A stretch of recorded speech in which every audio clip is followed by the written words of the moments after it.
So we have omega n we are going to put here. Then the equation is going to be generated as omega n square into omega square, right, divided by omega n square. Then the value of omega upon omega n is the r, so omega n square into r square, right. Also we know that the value of omega is equal to under root k upon m, right. The value of omega n is equal to under root of k upon m, and the value of omega n is equal to k upon omega n square is the k upon m. So the m is going to be removed, and we have the value of k square k, right. So here if we are going to common the s, right, the what is the k is also the stiffness factor, k is the stiffness factor, and here the s is also taken as the stiffness factor, right. So the value of omega n is as taken as the s of under root s upon m. So the value is which is put here. So we get that the s into r square, but we are going to take the s is common. So the s is above f0 upon s, right. So here is remaining portion is 1 upon r, 1 minus r square whole r square. Now for this part, if we are put the value of r is equal to omega upon omega n, then the value is converted is c into omega n, right, into omega divided by omega n, right. We are multiplying omega n and divide by omega n. So from here the value of omega n is under root s upon m, and the value of c upon under root m, c upon under root m is the zeta, is this zeta, which is the damping factor, right. So the equation is changed to 2 zeta s r square, but we are going to common the s from whole equation, so the equation is convert into f0 upon s under divided by under root 1 minus r square whole square plus 2 zeta r whole square, where r is the frequency ratio, which is omega upon omega n, and omega is the angular velocity of the excited force or applied force. Now the amplitude of the force vibration is given by as this equation, right, which is already taken, where the f0 is the excited force and phi is the phase lag. The maximum amplitude of the force is already taken by us is this, right. So now the phase lag, as the displacement take place after applying the force, the displacement vector lags the force vector by some angle phi. This angle is known as phase angle, right, which is already studied by us, right. As the displacement take place after applying the force, the displacement vector lags the force vector by some angle phi. The mathematical equation of the phi, which is proved in our previous lecture, is phi is equal to tan inverse 2 zeta r divided by 1 minus r square, where r is the frequency ratio, right. The magnification factor or dynamic magnifier, right. This is the magnification factor, how the force is magnifying, or you can say how the force is increased due to the external excitation force, right. The ratio of maximum displacement of the force vibration to the static displacement deflection x0 due to static force, and it is denoted by magnification factor mf is equal to x max divided by x0, right. So x0 is the deflection which is produced, x0 is equal to f0 upon s, right. The equation of x0 due to the static force, the static deflection due to the static force, is x0 is equal to f0 by s, right. Also x max, the equation of x max is already derived by us, is the f0 upon s divided by under root 1 minus r square whole square plus 2 zeta r whole square. if we are going to put the both value of x max and x zero in this equation, then we can get the equation of mf is equal to 1 upon under root 1 minus r square whole square plus 2 zeta r whole square. Now the magnification factor, with using this magnification factor, it is clear that the magnification factor is depends on the ratio of circular frequency, which is r, and the damping factor, which is zeta, right? So the magnification factor is depends only the ratio of frequency and the damping factor zeta, right? Frequency response curve, a curve drawn between magnification factor and frequency ratio, is known as frequency response curve, right? Where we see that if the damp if the zeta, the value of damping factor zeta is increase, then the relation between the amplitude to the frequency ratio, relation between amplitude and frequency ratio is going to be straight line and going to be decreased. Like if we are going to increase the frequency ratio, then the amplitude which is produced is going to be decreased. But if we are going to decrease the zeta value, means the damping factor, if we are going to decrease, then the value of the amplitude is going to first increase at some frequency ratio and then going to decrease dramatically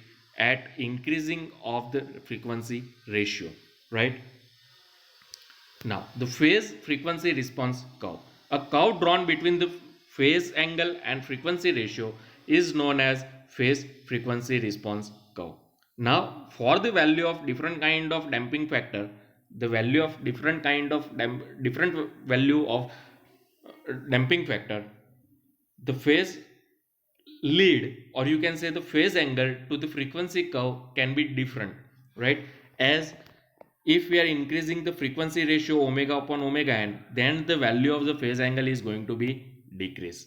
But at some value of the damping factor, at some value of the damping factor, the value, the curve which is drawn of the phase angle to the frequency ratio is going to be dramatically decreased when the frequency ratio is going to be increased, right? So these characteristics curves, like frequency response curve and phase frequency response curves, are works. Now, disturbance caused by unbalance. Almost in all rotating and reciprocating machines like an electric motor, turbine, an IC engine, etc., have some amount of unbalanced force left in them even after correcting their unbalance on precision balancing machines. This unbalancing force produces the exciting force in a machine, right? So the vibration which is produced due to the harmonic motion, due to which vibration, force vibration which is produced due to the unbalance, rotary unbalance or reciprocating unbalance, also produce the vibration with exciting support, right? So the vibration which is produced due to the exciting support is also due to the harmonic motion, also it due to the unbalance of the rotary and reciprocating part. Now when the disturbance or when the vibration which is caused by the unbalance, the amplitude of the force vibration is given by the equation of m mu omega square e divided by under root s minus m omega square whole square plus c omega square cos omega t minus phi, right? This equation which is already derived in our previous lecture, in when we had studied the vibration which is produced or force damped vibration with rotary and reciprocatory unbalance, right? Where mu is the unbalanced mass of the system and e is taken as the eccentricity. The maximum amplitude of the force vibration is given by the x max is equal to mu omega square e divided by under root s m omega square whole square plus c omega square. When the value of cos omega t minus phi is equal to 1, when the value of omega t minus phi equal to 0. When the value of omega t minus phi is equal to 0, or you can say the angle difference between the forced excited force and the angle angle between the excited force is equal to 0, right? Means this is the excited force angle omega t, right? And this is the line which is produced which is produced due to the absorbed by absorbed energy by the damper. So when the energy which is absorbed by the damper is going to be 100%, or you can say the elastic energy which is produced due to the vibration, elastic energy which is produced due to the force vibration is 100% absorbed by the damper, right? Means the 100% elastic energy which is produced due to the force vibration is absorbed by the damper, then the angle which is produced omega t minus phi equal to 0. And the if the angle is omega t minus phi is equal to 0, then the cos omega t minus phi is equal to cos 0, and the value of cos 0 is equal to 1. So the amplitude which is produced is maximum. Amplitude which is produced is going to be maximum. Now the x max divided by mu zeta divided by m is equal to r square upon under root 1 minus r square whole square plus 2 zeta r whole square. To convert this equation, we have to put the value of r, frequency ratio, is equal to omega upon omega n, right? We have to put the value r, we have to put the value of r is equal to omega upon omega n, right? Then we convert the equation of x max is equal to mu omega square e divided by under root s minus m omega square whole square plus c omega square into x max is equal to mu zeta divided by m r square divided by under root 1 minus r square whole square plus 2 zeta r whole square, right? Now the phase angle or phase leg, when the vibration caused by the unbalance, the phi is going to be tan inverse 2 zeta r divided by 1 minus r square, right? Force vibration due to the excitation of the support, or you can say the support of the motion, then first amplitude which is produced is the absolute amplitude. In many cases, the excitation of the system is through the support or the base instead of being applied through the mass. In such case, the support will be considered to be excited by regular sinusoidal motion, right? Example of such base excitation is an automobile suspension system excited by a road surface. The suspension system can be modeled by a linear spring in parallel with a viscous damper. Such model is depicted as the absolute amplitude of mass m and also its a relative amplitude of mass m. We are going to study about the absolute amplitude of mass m, right? In this, the equation x max is generated as y under root s square plus c omega square divided by under root s minus m omega square whole square plus c omega square. How this is generated? Let's understood. Suppose a mass is given here, right? We have a spring which stiffness factor is k. We have the damper which damping coefficient is c. This is c and here is the k, right? Now when the force is produced, the external, or you can say the external force which is produced is y sine omega t. Y is equal to y sine omega t, and it's all the upward direction, right? And the y which is generated, or the y sine omega t which is generated, in upward direction is due to the spring and the damper, or you can say the absorb the elastic energy, and the external force which is generated in the upward direction, which is x, right? Or you can say the displacement which is generated due to the external force produced is x, right? Now we have, when we are going to use the y is equal to y sine omega t, which is the displacement factor due to the absorb or due to the spring or the damper, right? So we have the equation, of the vibration, which is already derived by us in our previous lectures, is mx double dot plus cx dot plus kx is equal to constant, or is equal to 0. But here the force vibration is generated, so the equation which is generated is mx double dot plus cx dot plus kx is equal to y under root k square plus c omega square sine omega t plus alpha, right?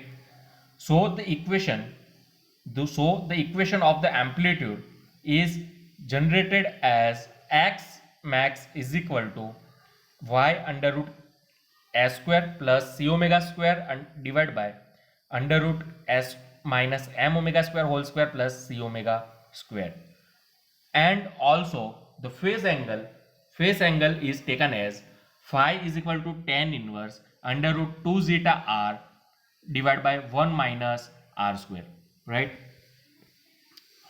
Okay, now we are going to study about the relative amplitude of the mass, right? So when the support motion, or when the force vibration which is generated due to the excitation of the support, then the first is the absolute amplitude and second one is the relative amplitude. In many cases, it is useful to know the response of the system relative to the moving system, right? Means the amplitude of the mass m relative to the base motion is considered. The equations are basically made used in this seismic instrument. In seismic instrument, if z represents the relative motion of the mass with respect to support, then z is equal to x minus y. Then z is equal to x minus y, where the y is the where y is the displacement after the absorbed elastic energy which is produced due to the force vibration, and x is equal to the displacement due to the force vibration, right? So z is going to be taken as x minus y, right? So we have the x is equal to y plus z. So we have the x is equal to y plus z. Now substituting the value of x in the equation of the vibratory motions is mx double dot plus cx dot plus kx is equal to c omega y cos omega t plus ky sin omega t, right? So we have that mz double dot plus cz dot plus kz is equal to m omega square y sin omega t, right? If we are putting the value of x in the motion equation of the vibration, we have another equation or we can generate a new equation is mz double dot plus cz dot plus kz equal to m omega square y sin omega t, right?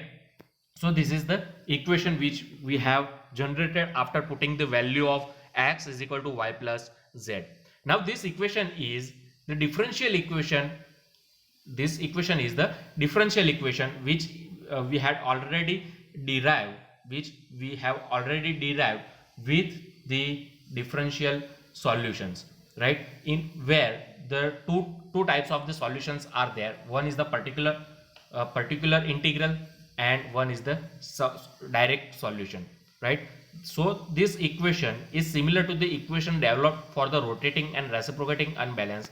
Thus the relative steady state amplitude can be written as the z upon y is equal to omega upon omega n whole square divided by under root 1 minus omega upon omega n whole square plus 2 zeta omega upon omega n whole square, where the value of omega upon omega n, if we are putting the value of omega upon omega n is equal to r, then we have this equation.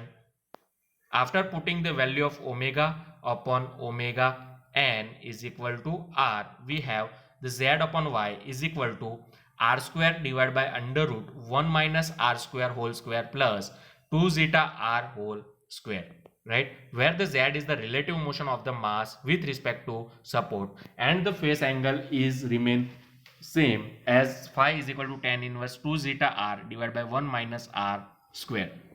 Now the transmissibility, right? So the transmissibility and the vibratory isolation, vibration isolation methods, and the measuring instruments of the natural frequency is going to be studied in our next lecture, right?